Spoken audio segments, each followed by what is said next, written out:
प्रश्नावली 2 में आज आप लोगों को बता रही हूँ। पिछले लेक्चर्स में हमने प्रश्नावली 2 का ही क्वेश्चन नंबर 3 का 2 क्वेश्चन मैंने आप लोगों को बताया था। ये उसके आगे के 2 क्वेश्चंस मैं आप लोगों का समझाऊंगी।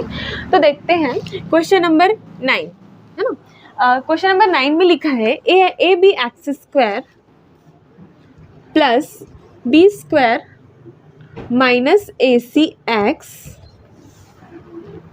Minus B C is equal to 0। ठीक है, ये आपका क्वेश्चन है ना। A B X square plus B square minus A C X minus B C is equal to 0। ठीक है, अब इसको भी क्या करना है, मध्य पद को तोड़कर 2 भागों में और आपको गुणनखंड ज्ञात करना है। ठीक है, तो अब इसमें कुछ समझ नहीं आ रहा है, ए बी और बी सी ये सब का तो हमको कोई पढ़ा बड़ा आता है नहीं, है ना। तो हम लोग सोचेंगे अरे अलग क्वेश्चन तो बहुत हार्ड है, कैसा बनेगा। ठीक है, तो ये सबसे ज़्यादा इजी क्वेश्चन है इस चैप्टर का, क्योंकि यहाँ पर आपको तोड़ना ही नहीं है, आपको तोड़ के दिया हुआ है। ठीक है ना, देखो ये 2 भाग में है ना, B square minus A C into x, तो 2 भाग में आपकी संख्या टूटी हुई है। आपको ऐसे करके बस अंदर में मल्टीप्लाई करना और आपका गुणनखंड आराम से आ जाएगा। तो चलिए देखते हैं, A B X square plus इसका गुणा इसके साथ होगा ना, क्योंकि ये जो एक्स है दोनों के साथ अंदर गुणा होगा, है ना। तो मैं अंदर गुणा कर देती हूँ एक्स का इसके साथ भी और इसके साथ भी। तो B square into X minus A C X minus B C is equal to 0, है ना। देखो अब गुणनखंड में अपना आप टूट गया, है ना। हम लोग उसके लिए थोड़ा मेहनत करते थे, इसमें ऐसे बस अंदर मल्टीप्लाई करना है। ठीक है, अब आपको जोड़ी बन गई 2-2 की। ठीक है, अब पहली वाली जोड़ी में क्या कॉमन है और दूसरी वाली जोड़ी में क्या कॉमन है, ये देख के आप कॉमन निकाल दो, देन गुणनखंड आपको मिल जाएगा। तो देखो यहाँ पे हमको दिखता है कि बी कॉमन है, यहाँ पे भी बी है, यहाँ बी स्क्वायर और यहाँ पे बी है। मिनिमम निकालना पड़ता है ना कॉमन, ताकि दोनों में मिले हमको। तो बी दोनों में ही कॉमन है, तो मैं यहाँ लिख देती हूँ बी एक्स स्क्वायर और एक्स, है ना। तो यहाँ पे एक्स है और यहाँ पे एक्स स्क्वायर है, तो मिनिमम लेना पड़ेगा, क्योंकि मैं एक्स स्क्वायर ले लूँगी तो यहाँ तो नहीं मिलेगा ना मेरे को एक्स स्क्वायर। तो मिनिमम कौन हुआ, एक्स, तो मैं यहाँ से निकाल ली एक्स कॉमन। ठीक है, अब ए यहाँ पर मैंने बी निकाल लिया, तो यहाँ क्या बच गया, ए बच गया। बी तो निकल चुका है ना, तो उसको नहीं लिखेंगे। एक्स कॉमन निकल गया तो एक एक्स बचेगा, x square, x into x x square होता है ना, तो एक एक्स निकल गया, तो यहाँ पे क्या बचेगा, एक एक्स। ठीक है, उसके बाद यहाँ से मैंने बी और एक्स कॉमन निकाल दिया, एक बी निकल चुका है, तो क्या बचेगा यहाँ पे, एक बी बचेगा प्लस बी। ठीक है, अब यहाँ पर देखिए क्या कॉमन दिख रहा है, यहाँ पर देखो ए तो नहीं है, इधर बी है नहीं है, लेकिन यहाँ सी दोनों में ही है। ठीक है, सी दोनों में है, तो मैं यहाँ से क्या कर दूँगी, सी कॉमन निकालूंगी। और देखो एक चीज़ और देखने को मिल रही है कि ऋण भी दोनों में है। ठीक है, तो मैं यहाँ से निकाल देती हूँ माइनस कॉमन, एंड यहाँ पर सी निकल गया। ठीक है, तो अंदर क्या बच जाएगा, सी जब निकल चुका है तो ए बचेगा और एक्स बचेगा, तो यहाँ बच जाएगा ए इंटू एक्स प्लस बी, सी निकला तो यहाँ पे माइनस भी निकल गया, तो यहाँ क्या बच जाएगा, प्लस में बी, क्योंकि माइनस हमारा बाहर निकल चुका है। ठीक है, देखो 2 गुणनखंड टूट गए, दोनों इक्वल भी हैं, मतलब हमारा सही जा रहा है क्वेश्चन एकदम। तो जो सेम है उसको एक बार लिख देते हैं हम, और जो डिफरेंट है उसको एक बार लिख देते हैं। ठीक है, इक्वल टू 0, है ना। तो यहाँ पर 2 भाग में टूट गया ना गुणा के रूप में, तो हम क्या करेंगे, तुलना कर लेंगे 0 से दोनों की, है ना। तो तुलना करने पर बाएं पक्ष, तो B X minus C is equal to 0। ठीक है, तो यहाँ पे बी एक्स माइनस सी इधर जाके क्या हो जाएगा, वो प्लस में चले जाएगा। देन एक्स की वैल्यू चाहिए, तो गुणा में बी है, तो उधर जाके क्या हो जाएगा, वो भाग में।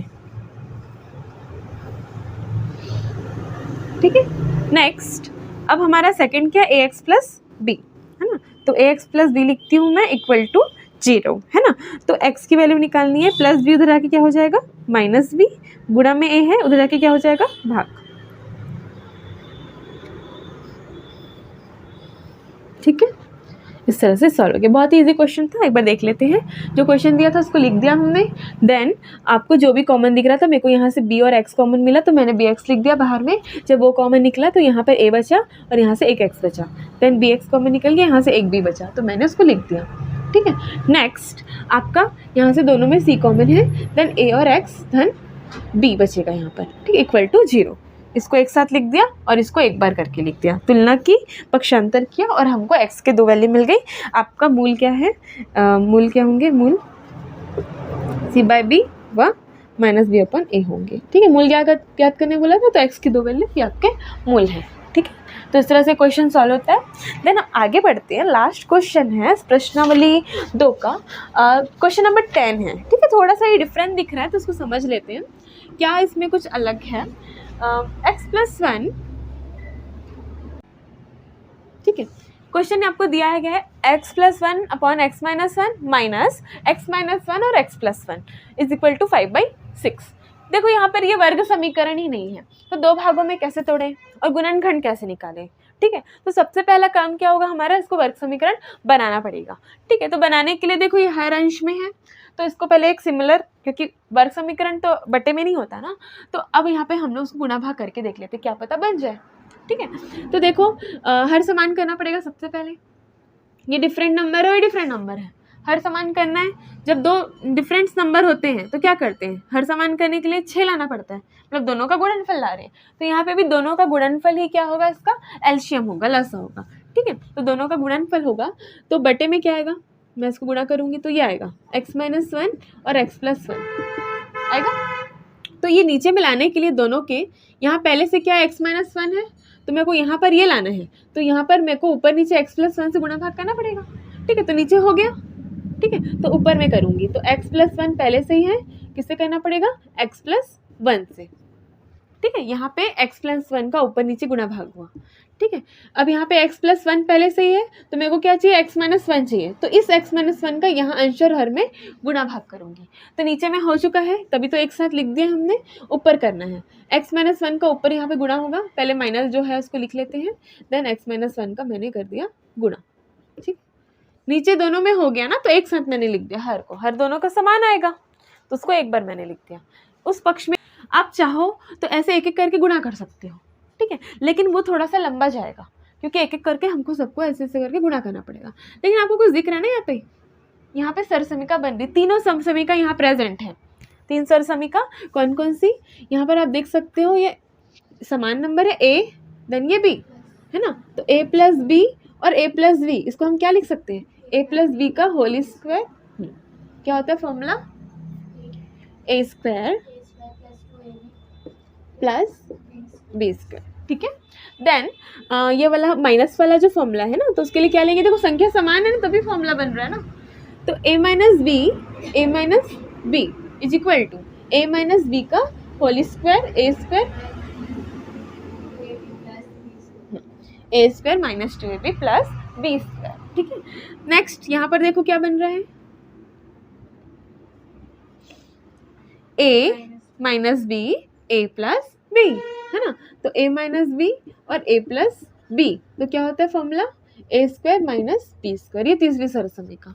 ठीक है, तो तीनों सरसमिका को यूज़ करेंगे तो जल्दी बन जाएगा, गुणा करोगे तो थोड़ा टाइम लगेगा, तो आप ये सरसमिका याद रखो, बहुत ईजी और बहुत ही ज़्यादा काम आती है। तो मैं यहाँ पर यूज़ करती हूँ उसका, तो a b मतलब ये a है और ये किसकी वैल्यू है, b की वैल्यू हो, तो उसके हिसाब से a का वर्ग लेना है, धन 2ab धन b का वर्ग, इस पूरे की जगह में है ना, तो a का वर्ग मतलब x का वर्ग धन 2ab, तो 2 लिखूंगी, a की वैल्यू x और b की वैल्यू 1, धन b का वर्ग मतलब 1 का वर्ग, तो मैं 1 का वर्ग लिख देती हूँ।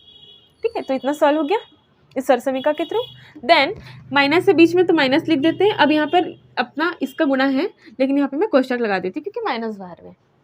ठीक है, अब a - b का होल स्क्वायर, आपका ये a है और ये आपका b है, तो x a है ना, तो a का वर्ग, तो x का वर्ग माइनस होता है वाले सूत्र में, माइनस वाले सूत्र में 2ab के सामने में माइनस होता है, तो -2 a की वैल्यू x और b की वैल्यू 1, 2ab प्लस b का वर्ग, b मतलब कौन है, 1 है, तो 1 का वर्ग।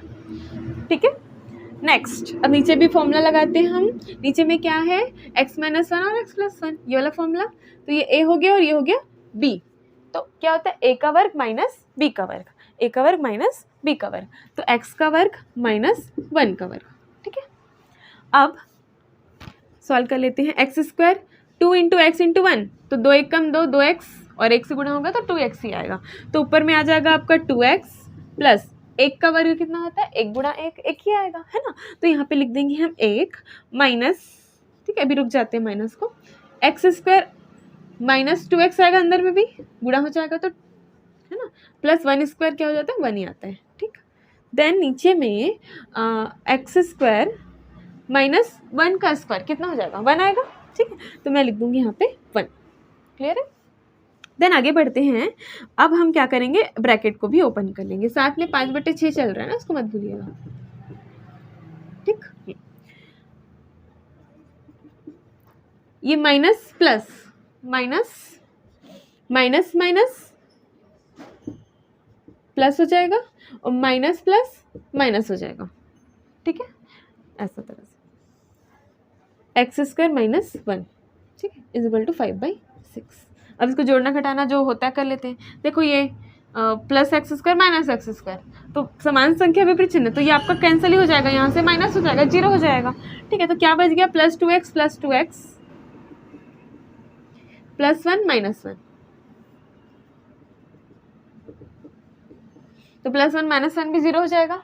तो +2x + 2x कितना हो जाएगा, 2 और 2 4, x है ना दोनों, तो जुड़ जाएगा। तो 4x और बटे में आ जाएगा x² - 1 इज इक्वल टू 5/6।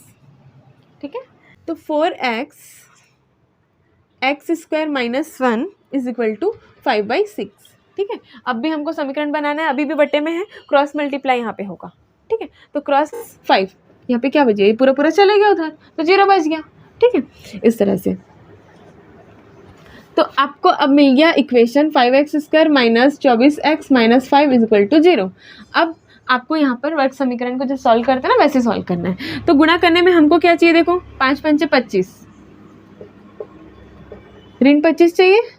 ठीक है, और जोड़ने घटाने पे हमको चाहिए ऋण 24। कितना चाहिए, ऋण 24।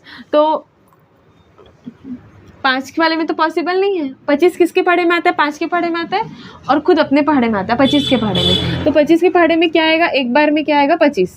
ठीक है, और अगर मैं एक में ऋण का चिन्ह लेना ही है ना, तो मेरे को माइनस में चाहिए, तो मैं यहाँ पे माइनस लिख दूँ, तो ऋण 25 और धन 1, ऋण 24 भी आ जाएगा, और 25 से कम 25 भी आ जाएगा, जो हमको बीच में 25 में से 1 घटा 24 भी आ जाएगा, जो हमको चाहिए था।